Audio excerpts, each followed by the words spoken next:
Let me know. Ooh.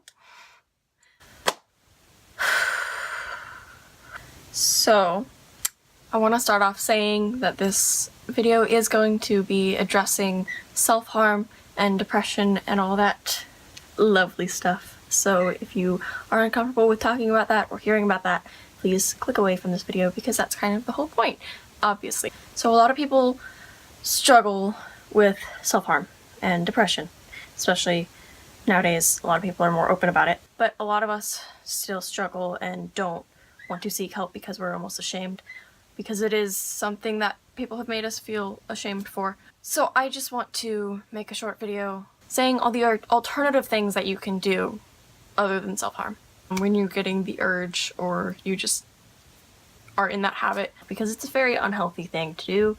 Obviously, I've struggled with it. A lot of people I care about very much have struggled with it. So my personal favorite, which I made a post about on Instagram if you saw it, is painting.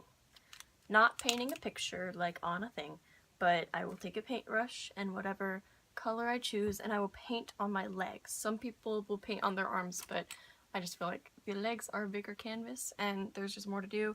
And there's just something about the feeling of a paintbrush against your skin that's like really soothing. So when you're in that horrible headspace, it kind of calms me down a little bit. And it can just turn into like almost a fun thing. It can feel really artsy and hipster-esque, and then you just kind of turn a really bad day into a good one. Sometimes if I don't have paint, I will just take Sharpies and I will doodle little doodles on my legs. The other one is I'm normally wearing this headband on my wrist and I will just pop it along my wrist if I need to, especially if I'm in a tough social situation, because I have really bad social anxiety. So sometimes it's really hard to just leave the house.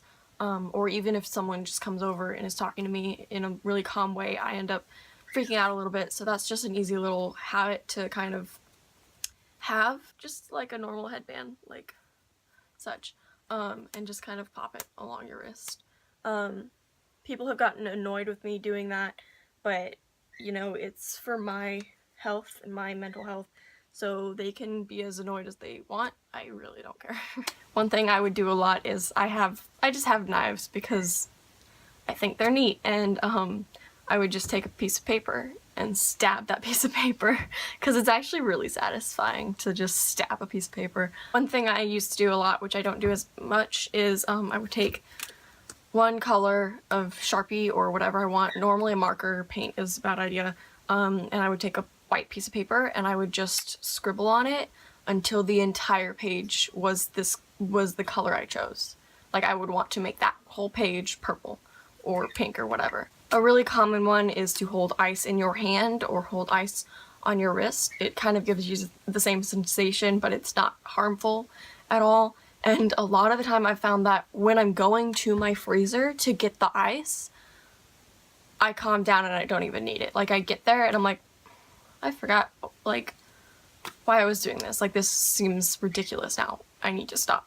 You can always just make a cup of tea because tea is amazing and it helps in a lot of ways with a lot of things, like colds and such, and it also helps to make you feel calm and just happy because tea makes you feel content. So yeah, these are just kind of a few of the things that I personally do when I'm struggling with the urge to self-harm.